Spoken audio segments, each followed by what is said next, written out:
राधा और कृष्ण के प्रेम के बारे में कौन नहीं जानता है।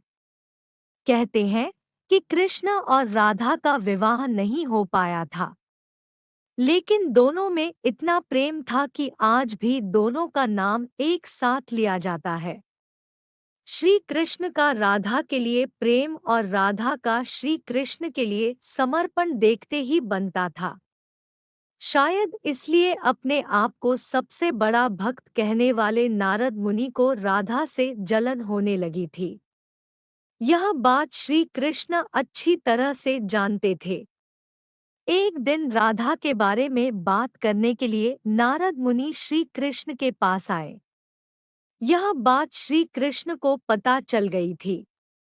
जैसे ही नारद मुनि वहां पहुंचे तो श्री कृष्ण उन्हें देखकर अपना सिर पकड़कर बैठ गए।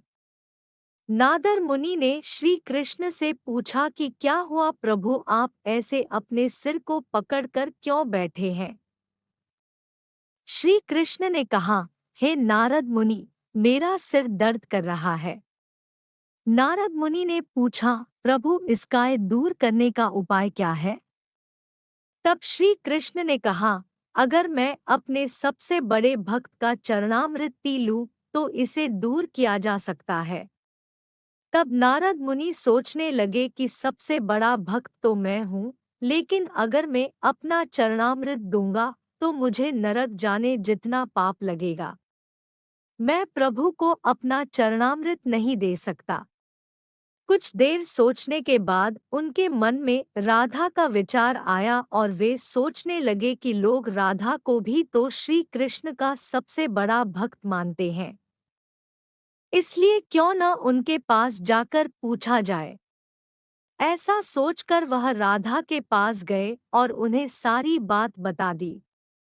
राधा ने जैसे ही सुना, एक बर्तन में अपने पैर धोकर चरणामृत नारद मुनि को देते हुए कहा, हे मुनिराज, मुझे नहीं पता कि मैं उनकी कितनी बड़ी भक्ति हूँ, लेकिन मुझे यह पता है कि श्री कृष्ण को अपना चरणामृत देने से मुझे नरक में जाने जितना पाप लगेगा और मुझे नरक जितनी यातना सहन करनी पड़ेगी।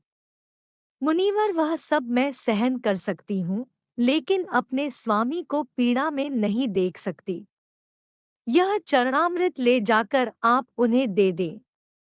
राधा की बात सुनकर नारद मुनि का सारा घमंड चूर-चूर हो गया और उनको पता चल गया कि राधा ही सबसे बड़ी भक्त है और श्री कृष्ण ने यह लीला मुझे समझाने के लिए ही रची थी। जब नारद मुनि राधा के पास से वापस आ रहे थे तो उनके मुख से केवल राधा के नाम की ही धुन सुनाई दे रही थी।